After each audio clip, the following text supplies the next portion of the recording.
നമസ്കാരം, welcome to 124/7 Kerala. LDC പ്രിപ്പറേഷനൊക്കെ എല്ലാവരുടെയും അടിപൊളിയായിട്ട് പോവുകയാണെന്നൊക്കെയാണ് എന്റെ വിശ്വാസം. അങ്ങനെ തന്നെ പോകണം, ഉഴപ്പരുത്. ഇപ്പൊ നമ്മൾ ഉഴപ്പിയാൽ പിന്നെ നമുക്കൊരു അഡ്രസ്സ് പോലും കാണത്തില്ല, പറയാൻ നമുക്കൊരു അഡ്രസ്സ് നമുക്ക് കാണത്തില്ല. നമ്മൾ എന്ത് ചെയ്യുന്നു ആ ഒരു ക്വസ്റ്റിന് മുന്നിൽ നമ്മൾ എന്ത് ചെയ്യേണ്ടി വരും? തല ഉനിക്കേണ്ടി വരും. സോ അവസാനത്തെ ഒരു 100 ദിവസം അല്ലെങ്കിൽ 90 ദിവസം ഇനി അങ്ങോട്ട് നമുക്ക് എക്സാമിനായിട്ടുണ്ട്. ഏറ്റവും ചുരുങ്ങിയത് 90 ദിവസം നമുക്ക് എക്സാമിനായിട്ടുണ്ട്. അതായത് ജൂലൈ പകുതിക്ക് ശേഷമായിരിക്കും എന്ത് ചെയ്യുന്നത്? എക്സാം സ്റ്റാർട്ട് ചെയ്യുന്നത്. അപ്പൊ അങ്ങനെയാണെങ്കിൽ നമുക്ക് ഇന്ന് മുതൽ ഒരു 90 ദിവസം നമുക്ക് എക്സാമിനുണ്ട്. ആ 90 ദിവസം എന്ത് ചെയ്യാം? മാസാക്കുക. നമുക്കിപ്പോൾ ഉഴപ്പാൻ തോന്നും. കാര്യം അടുത്തുള്ള ക്ഷേത്രങ്ങളിലൊക്കെ ഉത്സവമാണ്, സ്കൂളൊക്കെ വെക്കേഷനാണ്. അപ്പോൾ നമുക്ക് അങ്ങോട്ട് പോകാൻ തോന്നും. മക്കളൊക്കെ വീട്ടിൽ കാണും, സോ അവരെയൊക്കെ നോക്കാൻ വരും. അപ്പോൾ എല്ലാം വേണം, പക്ഷേ ഫസ്റ്റ് പ്രിഫറൻസ് എന്താക്കുക? പഠിത്തമൊക്കെ. ഈ ഒരു 3 മാസം നമ്മളൊന്ന് വർക്ക് ചെയ്തില്ല എങ്കിൽ, ഈ റാങ്ക് ലിസ്റ്റിന്റെ ആദ്യത്തെ റാങ്കിനകത്ത് വന്നില്ല എങ്കിൽ, ഞാൻ നേരത്തെ പറഞ്ഞല്ലേ, നമുക്ക് നമ്മുടെ ലൈഫ് മറ്റൊരു ട്രാക്കിലേക്ക് അങ്ങ് പോകും. അപ്പൊ നമുക്ക് എന്ത് ചെയ്യാം? ഇനിയുള്ള ദിവസം സൂപ്പർബായിട്ട് നമുക്ക് ഒന്നുകൂടെ ഉഷാറായിട്ട് എന്ത് ചെയ്യാം? ഒന്ന് വർക്ക് ചെയ്യാം. അപ്പൊ ഇന്നത്തെ സെഷനിൽ നമ്മൾ ഇതിനു മുമ്പായിട്ട് ആദ്യം പഠിക്കേണ്ട ഒരു 50 ടോപ്പിക്കുകളുടെ വീഡിയോ നമ്മൾ ചെയ്തിട്ടുണ്ടായിരുന്നു. LDCക്ക് പ്രിപ്പയർ ചെയ്യുമ്പോൾ ആദ്യം നോക്കേണ്ട, എപ്പോഴും ആവർത്തിക്കുന്ന 50 ടോപ്പിക്കുകൾ, അതിന്റെ വീഡിയോസ് നമ്മൾ ചെയ്തിട്ടുണ്ടായിരുന്നു. ഇന്ന് അതിന്റെ സെക്കൻഡ് പാർട്ടാണ്. അടുത്ത് പഠിക്കാനുള്ള 10 ടോപ്പിക്കുകൾ. ഈ 10 ടോപ്പിക്കുകൾ ഒരു 10 ദിവസം കൊണ്ട് എന്ത് ചെയ്യാം? അങ്ങ് തീർക്കുക. കുഞ്ഞു കുഞ്ഞു ടോപ്പിക്കാണ്, 10 ദിവസം പോലും വേണ്ടി വരത്തില്ല. ഒരു 5 ദിവസം കൊണ്ട് നമുക്ക് എന്ത് ചെയ്യാം? നമുക്കിത് തീർക്കാൻ പറ്റാവുന്ന ചെറിയ ചെറിയ ടോപ്പിക്കുകൾ. അപ്പോൾ നിങ്ങൾ എല്ലാ ദിവസവും നിങ്ങൾ ഒരു ക്വസ്റ്റ്യൻ പേപ്പർ വെച്ച് എന്ത് ചെയ്യുക? പ്രാക്ടീസ് ചെയ്യുക. ഒരു ക്വസ്റ്റ്യൻ പേപ്പർ വെച്ച് പ്രാക്ടീസ് ചെയ്യുമ്പോൾ അതിന്റെ ഗുണം എന്താണെന്നറിയാം? നിങ്ങൾക്ക് കറക്റ്റ് ഒരു ട്രെൻഡ് നിങ്ങൾക്ക് മനസ്സിലാക്കാൻ പറ്റും. കറക്റ്റ് ട്രാക്കിൽ നിങ്ങൾക്ക് പോവുകയാണെന്ന് നിങ്ങൾക്ക് ഉറപ്പാക്കാൻ പറ്റും. മാത്രമല്ല, ഒരുപാട് പുതിയ ക്വസ്റ്റ്യൻസ് കിട്ടും, ഒരുപാട് പുതിയ മേഖലകൾ നിങ്ങൾക്ക് മനസ്സിലാക്കാൻ പറ്റും. എല്ലാ ദിവസവും 20 പുതിയ കറണ്ട് അഫയേഴ്സ് ക്വസ്റ്റ്യൻ നിങ്ങൾക്ക് പ്രാക്ടീസ് ചെയ്യാൻ പറ്റും. ഇംഗ്ലീഷ് ആണെങ്കിൽ 10 ക്വസ്റ്റ്യൻസ് പ്രാക്ടീസ് ചെയ്യാൻ പറ്റും. മലയാളം അതേപോലെ പ്രാക്ടീസ് ചെയ്യാൻ പറ്റും. മാത്സ് അതേപോലെ പ്രാക്ടീസ് ചെയ്യാൻ പറ്റും. അങ്ങനെ പ്രാക്ടീസ് ചെയ്യുമ്പോൾ നിങ്ങൾ എല്ലാ ടോപ്പിക്കുമായിട്ടും എല്ലാ ദിവസവും നിങ്ങൾ സിങ്ക് ആയിക്കൊണ്ടിരിക്കുകയാണ്. അപ്പോൾ നിങ്ങൾക്ക് വീണ്ടും എന്തിന്റെ ആവശ്യം വരത്തില്ല? റിവിഷന്റെ ആവശ്യം നല്ലോണം കുറയും. അതായത് ഒരു ടോപ്പിക്ക് നമ്മൾ പഠിച്ചാലും മറ്റത് വീണ്ടും വീണ്ടും വീണ്ടും നമ്മൾ പഠിച്ചുകൊണ്ടിരിക്കേണ്ടി വരും. പക്ഷേ നമ്മളൊരു ക്വസ്റ്റ്യൻ പേപ്പർ അറ്റൻഡ് ചെയ്യുകയാണെങ്കിൽ ആ ടോപ്പിക്കിൽ നിന്ന് ഒരു ക്വസ്റ്റ്യൻ വന്നാൽ സത്യത്തിൽ നമ്മുടെ മനസ്സ് ആ ടോപ്പിക്കിനാണ് എന്ത് ചെയ്യുന്നത്? അവിടെയായിട്ട് നമ്മുടെ മനസ്സിനകത്തൊന്ന് റിവൈസ് ചെയ്യുന്നത്. അപ്പോൾ നമുക്ക് എന്ത് വേണ്ടി വരത്തില്ല? വീണ്ടും വീണ്ടും വീണ്ടും ഒരു റെപ്പറ്റീഷൻ നമുക്ക് വേണ്ടി വരത്തില്ല. സോ മാക്സിമം സമയത്ത് നമുക്ക് എന്ത് ചെയ്യാം? പ്രൊഡക്റ്റീവായിട്ട് നമുക്ക് യൂസ് ചെയ്യാൻ പറ്റും. ഓക്കെ, അപ്പോൾ നമുക്ക് അടുത്ത് പഠിക്കാനുള്ള 10 ടോപ്പിക്കുകൾ നമുക്ക് നോക്കാം. സോ നോക്കുക, ഇവിടെ ഫസ്റ്റ് ഇമ്പോർട്ടൻറ്റ് ടോപ്പിക്സ് പാർട്ട് 2 ആണ്. ഇതിന്റെ ഫസ്റ്റ് പാർട്ട് ഞാൻ നേരത്തെ ചെയ്തിട്ടുണ്ട്. അപ്പോൾ ആരെങ്കിലും കാണാത്തവരുണ്ടെങ്കിൽ അതൊന്ന് കണ്ടു നോക്കുക. അല്ലെങ്കിൽ ഞാൻ ഇത് കഴിഞ്ഞതിന് ശേഷം എന്ത് ചെയ്യാം? ഇതിന്റെ അവസാനം എന്ത് ചെയ്യാം? ആദ്യം പഠിക്കേണ്ട 50 ടോപ്പിക്കുകൾ വീണ്ടും ഒന്ന് റിപ്പീറ്റ് ചെയ്യാം. ഓക്കെ, അപ്പോൾ ഇവിടെ നോക്കുക, ഇനി അങ്ങോട്ട് പഠിക്കാനുള്ള പ്രധാനപ്പെട്ട 10 ടോപ്പിക്കുകൾ. ഈ 10 ടോപ്പിക്കുകളുടെ പ്രത്യേകത എന്ന് പറഞ്ഞാൽ, ഒന്ന്, കേരള ഗവർണൻസ് 5 മാർക്കാണ്. സുപ്രധാന നിയമങ്ങൾ 5 മാർക്കാണ്. ഇതിന്റെ പ്രത്യേകത എന്താണെന്ന് ചോദിച്ചാൽ, അധികം ആരും എന്ത് ചെയ്യത്തില്ല? ഈ ടോപ്പിക്കുകൾ പഠിക്കത്തില്ല. എന്ന് വെച്ചാൽ നോർമലി സോഴ്സ് കുറവായിരിക്കും. റാങ്ക് ഫയലിൽ സോഴ്സ് ഉണ്ട്, ഞാനില്ല എന്ന് പറയുന്നില്ല. പക്ഷേ നമുക്ക് പഠിക്കാനായിട്ട് വലിയ താല്പര്യം എന്ത് ചെയ്യത്തില്ല? തോന്നുന്നില്ല. അതിന്റെ റീസൺ എന്താണെന്ന് ചോദിച്ചാൽ, എന്തുകൊണ്ട് നമുക്ക് പഠിക്കാനായിട്ട് ഒരുപാട് താല്പര്യം തോന്നുന്നില്ല എന്ന് ചോദിച്ചാൽ, ഇതിൽ നിന്ന് നമുക്ക് ബാക്കിയുള്ള ഒരു കോച്ചിങ് സെന്ററിലായാലും ബാക്കി ഏത് സ്ഥലത്തായാലും അങ്ങനെ പെട്ടെന്ന് കിട്ടുന്ന ഒരു ടോപ്പിക് അല്ല ഈ സാധനം. അതുകൊണ്ട് നമ്മൾ എന്ത് ചെയ്യും? ഉഴപ്പും. ഒരുപാട് പേര് ടോപ്പിക്ക് പഠിക്കത്തില്ല, പക്ഷേ മണ്ടത്തരമാണ്. ഈ 10 ടോപ്പിക്കിൽ നിന്ന് 10 ക്വസ്റ്റ്യൻസ് ഉറപ്പായിട്ടും ഉറപ്പായിട്ടും ഉറപ്പായിട്ടും വന്നിരിക്കും. നിങ്ങൾക്ക് യൂട്യൂബ് ക്ലാസ്സുകളൊക്കെ നോക്കുകയാണെങ്കിൽ നിങ്ങൾക്ക് ടോപ്പിക്കുകളുടെ ക്ലാസ്സുകൾ നിൽക്കുന്ന അടിപൊളിയായിട്ട് നിങ്ങൾക്ക് കിട്ടും. നമ്മുടെ തന്നെ ചാനലിലുണ്ട്. സോ അതൊക്കെ നിങ്ങൾക്ക് എന്ത് ചെയ്യാം? നിങ്ങൾക്ക് യൂസ് ചെയ്യാം. 10 ടോപ്പിക്ക് പഠിച്ചാൽ 10 ക്വസ്റ്റ്യൻസ് എന്താണ്? ഉറപ്പാണ്. സോ ഫസ്റ്റ് ടോപ്പിക് ഇതാണ്. ഒന്ന്, വിവരാവകാശ നിയമം.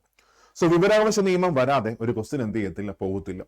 വിവരാവകാശ നിയമം പഠിക്കുമ്പോൾ നിങ്ങൾ അതിന്റെ സെക്ഷൻസും കൂടെ നോക്കുക. അപ്പോൾ എത്ര പട്ടികകളുണ്ട്, ആ ഡീറ്റെയിൽസ് ഒക്കെ എന്ത് ചെയ്യുക? ഒന്ന് ഫുള്ളായിട്ട് നോക്കുക. പിന്നെ കൃത്യമായിട്ടുള്ള ദിവസങ്ങൾ, മറുപടി കൊടുക്കേണ്ട ദിവസങ്ങൾ, ഓരോന്നിന്റെയും എമൗണ്ട് എത്രയാണ്, അതൊക്കെ നന്നായിട്ട് പഠിച്ചു വെച്ചിരിക്കുക. അത്യാവശ്യം എല്ലാ റാങ്ക് ഫയലിലും നന്നായിട്ട് എന്ത് ചെയ്യും? കണ്ടന്റ് കാണും. അത് ഒരു ദിവസം എടുത്ത് തന്നെ ഡീറ്റെയിൽ ആയിട്ട് എന്ത് ചെയ്യുക? അങ്ങ് പഠിക്കുക, നോട്ട് ഉണ്ടാക്കുക, അങ്ങ് പഠിക്കുക. അത് കഴിഞ്ഞ് രണ്ടാമത് ഉപഭോക്തൃ സംരക്ഷണ നിയമം. വളരെ ഇമ്പോർട്ടന്റ് ആണ് ഉപഭോക്തൃ സംരക്ഷണ നിയമം. 3, പോക്സോ ആക്ട്. ഇപ്പോഴത്തെ ഏത് മോക്ക് ക്വസ്റ്റ്യൻ നിങ്ങൾ നോക്കിയാലും ആ പോക്സോ ആക്ട് നിങ്ങൾക്ക് എന്ത് ചെയ്യാൻ പറ്റും? അതിൽ നിന്ന് ക്വസ്റ്റ്യൻ വരുന്നത് നിങ്ങൾക്ക് കാണാൻ പറ്റും. പോക്സോ ആക്ട് 2012 നവംബർ 14 പാസ്സായ ആ സാധനം. ഓക്കെ, അത് കഴിഞ്ഞ നെക്സ്റ്റ് വൺ, ദുരന്ത നിവാരണ അതോറിറ്റി. ദെൻ തണ്ണീർത്തട സംരക്ഷണ നിയമം, ദേശീയ ഗ്രാമീണ തൊഴിൽ പദ്ധതികൾ. അതിൽ തണ്ണീർത്തട സംരക്ഷണ നിയമം വളരെ ഇമ്പോർട്ടന്റ് ആണ്. ദുരന്ത നിവാരണ അതോറിറ്റി പഠിക്കുമ്പോൾ അതിന്റെ ചെയർമാൻ, പിന്നെ അത് കഴിഞ്ഞ് വൈസ് ചെയർമാൻ ആരാണ്, CEO ആരാണ്, അതിന്റെ സെക്ഷൻസ് ഏതൊക്കെയാണ്, അതൊക്കെ നന്നായിട്ട് എന്ത് ചെയ്യുക? നിങ്ങളൊന്ന് പഠിച്ചു വെച്ചേക്കുക. അവിടെ നിന്നൊക്കെ ആയിരിക്കും എന്ത് വരുന്നത്? സ്റ്റേറ്റ്മെന്റ് ക്വസ്റ്റ്യൻസ് വരുന്നത്. പിന്നെ ദേശീയ ഗ്രാമീണ തൊഴിൽ പദ്ധതികൾ, അതിൽ നിലവിലുള്ള കൂലി എത്രയാണ്, എമൗണ്ട് എത്രയാണ്, കേരളം എത്ര കൊടുക്കുന്നു, എത്രാമതാണ് കൊടുക്കുന്നത്, അതായത് ഏറ്റവും കൂടുതൽ കൊടുക്കുന്നത് ആരാണ്, അതൊക്കെ നന്നായിട്ടൊന്ന് പഠിച്ചു വെച്ചേക്കാം. പിന്നെ അത് കഴിഞ്ഞ് നെക്സ്റ്റ് അടുത്ത ഭൂപരിഷ്കരണ നിയമം. ദെൻ പിന്നാക്ക കമ്മീഷനുകൾ പഠിക്കുമ്പോൾ ചെയർമാൻമാർ, ആദ്യ ചെയർമാൻമാര്, പിന്നെ അത് കഴിഞ്ഞ് നിലവിലുള്ള ആരൊക്കെയാണ്, പിന്നെ ന്യൂനപക്ഷ കമ്മീഷൻസ് എന്ത് ചെയ്യാം, നന്നായിട്ടൊന്ന് പഠിച്ചു വെച്ചേക്കാം. ദെൻ പട്ടികജാതി പട്ടികവർഗ സംരക്ഷണം, പിന്നെ അത് കഴിഞ്ഞ് ഫ്രഞ്ച് വിപ്ലവം, അമേരിക്കൻ വിപ്ലവം, ഇംഗ്ലണ്ടിലെ വിപ്ലവങ്ങൾ. അങ്ങനെ ഈ 10 ഇമ്പോർട്ടന്റ് ടോപ്പിക്ക് നിങ്ങൾ ഇനി അടുത്ത് പഠിക്കേണ്ടതാണ്. ഇതിൽ നിന്ന് ഒരു ക്വസ്റ്റ്യൻസ് ഷുവർ ആയിട്ട് വന്നിരിക്കും. ഈ 10 ക്വസ്റ്റ്യൻസ് പഠിച്ചാൽ 10 മാർക്ക് പോട്ടെ, പക്ഷേ നിങ്ങൾക്ക് ചുരുങ്ങിയത് ഒരു 7 മാർക്ക് അല്ലെങ്കിൽ 8 മാർക്ക് ഷുവർ ആയിരിക്കും. പക്ഷെ ഇത് കടുപ്പിച്ച് ചോദിക്കുകയാണെങ്കിൽ ഒരാളും എന്ത് ചെയ്യത്തില്ല, എഴുതത്തില്ല. അപ്പൊ നിങ്ങൾക്ക് മാത്രം എന്ത് ചെയ്യും, ആ ടോപ്പിക്കുകൾ, ആ മാർക്ക് നിങ്ങൾക്ക് മാത്രം കിട്ടും. റാങ്കിൽ നിങ്ങൾക്ക് എന്ത് ചെയ്യാൻ പറ്റും, കുറച്ചുകൂടെ മുന്നിലേക്ക് നിങ്ങൾക്ക് പോകാൻ പറ്റും. ക്ലിയർ ആണ്. ഇനി ഞാൻ ഇതിന് മുമ്പ് പറഞ്ഞിട്ടുള്ള ആദ്യം പഠിക്കേണ്ട 50 ടോപ്പിക്കുകളൊന്ന് റിപ്പീറ്റ് ചെയ്യുകയാണ്. കാര്യം ഈ വീഡിയോ മാത്രം കാണുന്ന കുറച്ച് ആൾക്കാരാണ്, അവരെ മാത്രം ഉദ്ദേശിച്ചുകൊണ്ട് ഞാൻ എന്ത് ചെയ്യണം, ആ ടോപ്പിക്കുകൾ വീണ്ടും ഒന്ന് ആവർത്തിക്കണം. ആദ്യം പഠിക്കേണ്ട 50 ടോപ്പിക്കുകൾ. So first one current affairs ആണ്. കറണ്ട് അഫയേഴ്സിനകത്ത് 20 മാർക്കാണ് കറണ്ട് അഫയേഴ്സിനകത്ത് വരുന്നത്, അല്ലെ? 1-2 മാർക്കല്ല, 20 മാർക്കാണ്. രാജാവാണ് കറണ്ട് അഫയേഴ്സ്. സോ 20 മാർക്ക് അത്രയ്ക്ക് ഇമ്പോർട്ടന്റ് ആണ്, രാജാവാണ്. അപ്പൊ കറണ്ട് അഫയേഴ്സ് നോക്കുമ്പോൾ ഫസ്റ്റ് അവാർഡ്സ് മൊത്തം നോക്കുക. അവാർഡ്സ് പഠിക്കുന്ന സമയത്ത് നിങ്ങൾ മിസ് വേൾഡ്, മിസ് യൂണിവേഴ്സ് അതൊക്കെ നന്നായിട്ട് പഠിക്കുക. നൊബേൽ സമ്മാനം നന്നായിട്ട് പഠിക്കുക. പിന്നെ അത് കഴിഞ്ഞ് എഴുത്തച്ഛൻ പുരസ്കാരം, വള്ളത്തോൾ പുരസ്കാരം അതൊക്കെ നന്നായിട്ടൊന്ന് പഠിച്ചു വെച്ചേക്കുക. അങ്ങനെ പ്രധാനപ്പെട്ട അവാർഡ്സ്, ജ്ഞാനപീഠം, പ്രധാനപ്പെട്ട അവാർഡ്സ് മൊത്തം നോക്കുക. ദെൻ അത് കഴിഞ്ഞ സെൻട്രൽ ആൻഡ് സ്റ്റേറ്റ് അപ്പോയിന്റ്മെന്റ്സ് മൊത്തം നോക്കുക. അപ്പോയിന്റ്മെന്റ്സ് നോക്കുമ്പോൾ നമ്പറും കൂടെ ചേർത്ത് നിങ്ങൾ പഠിക്കാം. മീൻസ് എത്രാമത്തെ സുപ്രീം കോടതി ചീഫ് ജസ്റ്റിസ് ആണ്, എത്രാമത്തെ ധനകാര്യ കമ്മീഷനാണ്, അങ്ങനെയൊക്കെയുള്ള നമ്പറും കൂടെ എന്ത് ചെയ്യുക, ചേർത്ത് പഠിക്കുക. അത് കഴിഞ്ഞ ഫിലിം അവാർഡ്സ് മൊത്തം നോക്കുക. പിന്നെ പ്രധാനപ്പെട്ട വേദികളൊക്കെ എന്ത് ചെയ്യുക, നന്നായിട്ടൊന്ന് പഠിക്കുക. വേദികൾ എന്ന് വെച്ചാൽ എന്ത് വേദികളാണ്, അടുത്ത ഒളിമ്പിക്സ് എവിടെ നടക്കുന്നു, അടുത്ത G20 എവിടെ നടക്കുന്നു, അത് കഴിഞ്ഞ് അടുത്ത ഏഷ്യൻ ഗെയിംസ് എവിടെ നടക്കുന്നു, അങ്ങനെയൊക്കെയുള്ള വേദികൾ ഭംഗിയായിട്ട് എന്ത് ചെയ്യുക, ഒന്ന് പഠിച്ചു വെച്ചിരിക്കാം.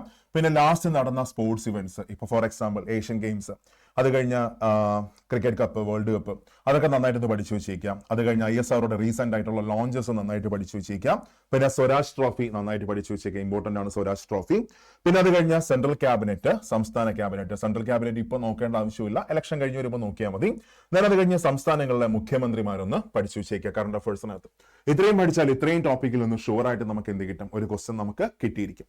അത് കഴിഞ്ഞ നെക്സ്റ്റ് വൺ അടുത്ത് ഭരണഘടനയുടെ രൂപീകരണം, ദെൻ ആമുഖം, കടം വാങ്ങിയവ, ഇത്രയും ഭേദഗതികൾ. പിന്നെ 106ാമത്തെ ഭേദഗതികൾ ഒന്ന് പഠിച്ചു വെച്ചോളേ. 42ാം ഭേദഗതി, 44ാം ഭേദഗതി, 52ാം ഭേദഗതി, 73ാം ഭേദഗതി, 74ാം ഭേദഗതി, 86ാം ഭേദഗതി, 91ാം ഭേദഗതി നോക്കി വെച്ചേക്കാം. വിദ്യാഭ്യാസ കമ്മീഷനുകൾ മൊത്തം നോക്കുക. അതായത് 100 കമ്മീഷൻ തൊട്ട് സ്റ്റാർട്ട് ചെയ്യും. 100 കമ്മീഷൻ, റാലെ കമ്മീഷൻ, അത് കഴിഞ്ഞ് നെക്സ്റ്റ് വരുന്നത് സാലർ കമ്മീഷൻ, പിന്നെ അത് കഴിഞ്ഞ് സക്കീർ ഹുസൈൻ കമ്മീഷൻ, പിന്നെ അത് കഴിഞ്ഞ് നമ്മുടെ സർജന്റ് കമ്മീഷൻ, അത് കഴിഞ്ഞ നെക്സ്റ്റ് വൺ അടുത്ത രാധാകൃഷ്ണൻ കമ്മീഷൻ, മുതലിയാർ കമ്മീഷൻ, പിന്നെ കൗത്താരി കമ്മീഷൻ, അങ്ങനെയുള്ള എഡ്യൂക്കേഷൻ കമ്മീഷൻസ് മൊത്തം ഒന്ന് പഠിച്ചു വെച്ചേക്കാം.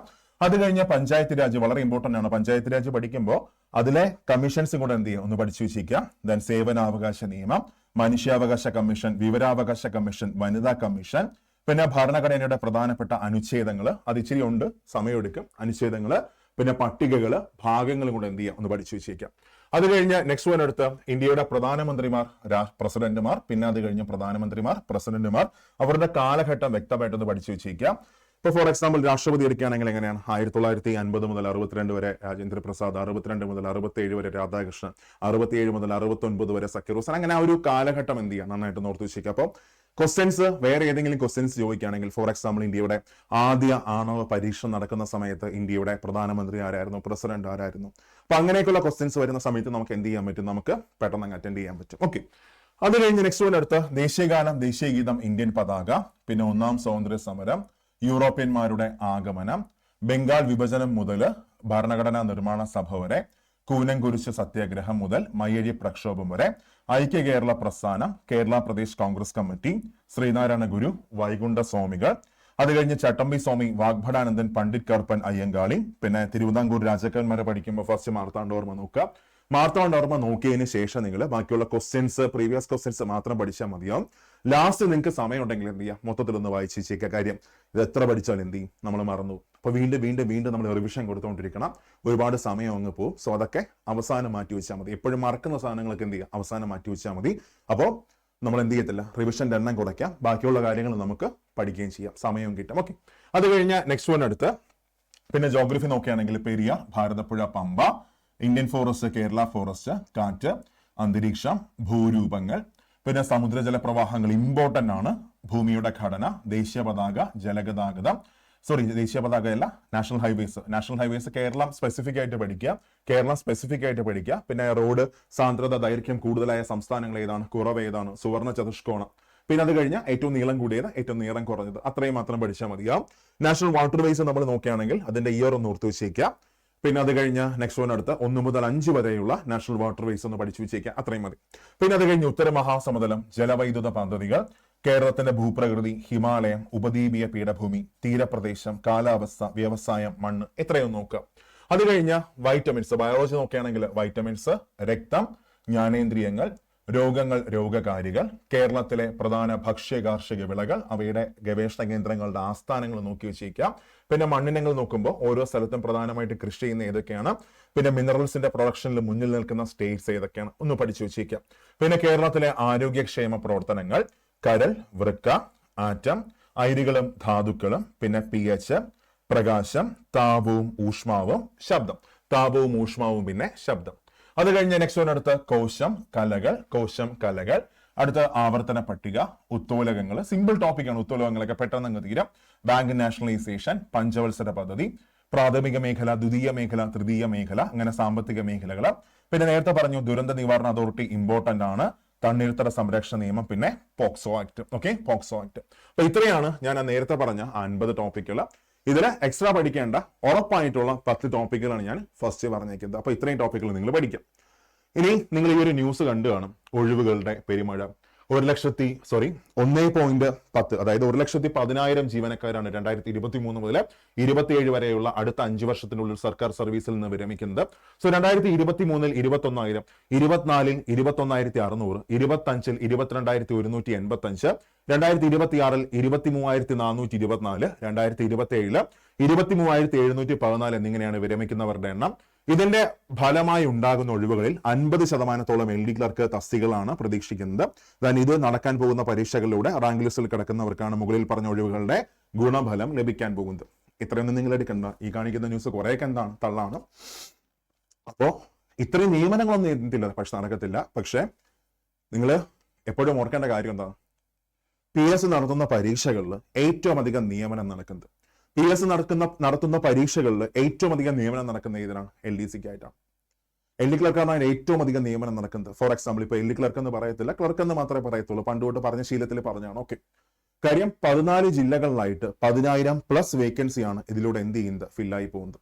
14 ജില്ലകളിലായിട്ട് 10,000+ വേക്കൻസി എന്ത് ചെയ്യും, ഇതിലൂടെ ഫില്ലായി പോകും. ഓക്കെ, ബാക്കി ഒരു എക്സാമിന് എന്ത് ചെയ്യത്തില്ല, ഇത്രയും നിയമനം നടക്കത്തില്ല.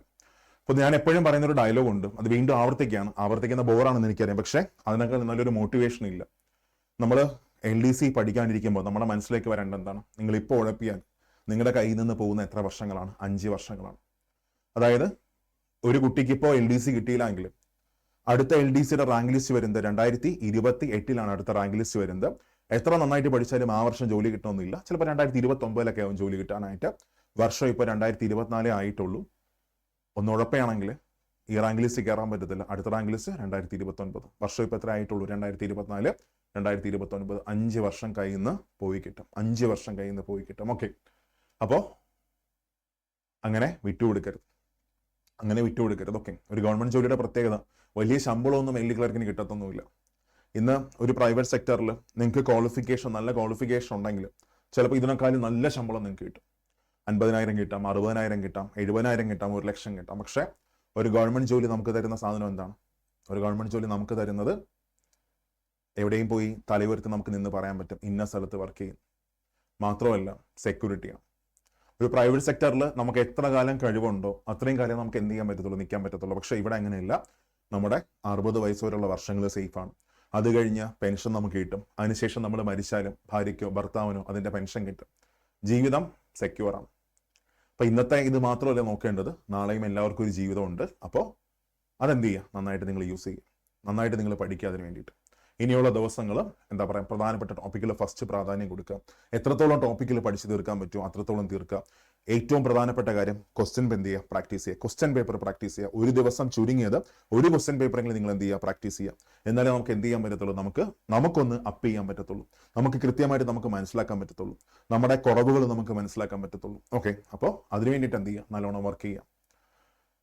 ഓക്കെ, അപ്പോൾ നന്നായിട്ട് പഠിക്കുക, ഉഴപ്പരുത്, ഈ എക്സാം ഉഴപ്പരുത്, നന്നായിട്ട് പഠിക്കുക. സോ നമുക്ക് ക്ലാസ്സിൽ കാണാം. Thank you. പിന്നെ നമ്മുടെ LDCയുടെ ഒരു ക്രാഷ് ബാച്ച് വരാൻ പോകുന്നുണ്ട്. നിങ്ങൾക്ക് താല്പര്യം ഉണ്ടെങ്കിൽ എന്ത് ചെയ്യാം, ജോയിൻ ചെയ്യാം. അപ്പോൾ നിങ്ങൾ ജോയിൻ ചെയ്യാത്ത രണ്ടാമത്തെ കാര്യം. പക്ഷെ അതല്ല, ഇനിയുള്ള ദിവസങ്ങൾ എന്ത് ചെയ്യരുത്, ഉഴപ്പരുത്. ലാസ്റ്റ് ദിവസങ്ങളിലാണ് ഒരാൾ ഉഴപ്പുന്നതും മറ്റൊരാൾക്ക് ഏറ്റവും അധികം അത്ഭുതങ്ങൾ കാണിക്കാൻ പറ്റുന്നത്. സോ ലാസ്റ്റ് ദിവസങ്ങളൊക്കെ എന്ത് ചെയ്യുക, തീയായിട്ട് നിന്ന് പഠിക്കുക. അല്ലാതെ വിചാരിക്കരുത് ഇനിയും ദിവസം കിടപ്പുണ്ടല്ലോ, ലാസ്റ്റ് 1 മാസം മതി, ലാസ്റ്റ് 15 ദിവസം മതി. കാരണം നമ്മളൊക്കെ സൂപ്പർ ഹീറോസ് അല്ലേ, നമ്മുടെയൊക്കെ മനസ്സിൽ നമ്മൾ സൂപ്പർ ഹീറോസ് ആണ്. ലാസ്റ്റ് നിമിഷം നമുക്ക് അത്ഭുതം കാണിക്കാൻ പറ്റും? ഒന്നും കാണിക്കാൻ പറ്റത്തില്ല. ഇനി അങ്ങോട്ടുള്ള 90 ദിവസം അല്ലെങ്കിൽ 95 ദിവസം 90 ദിവസം എന്ത് ചെയ്യുക, തീയായിട്ട് വർക്ക് ചെയ്യുക. അപ്പോൾ നന്നായിട്ട് വർക്ക് ചെയ്യുക. Thank you.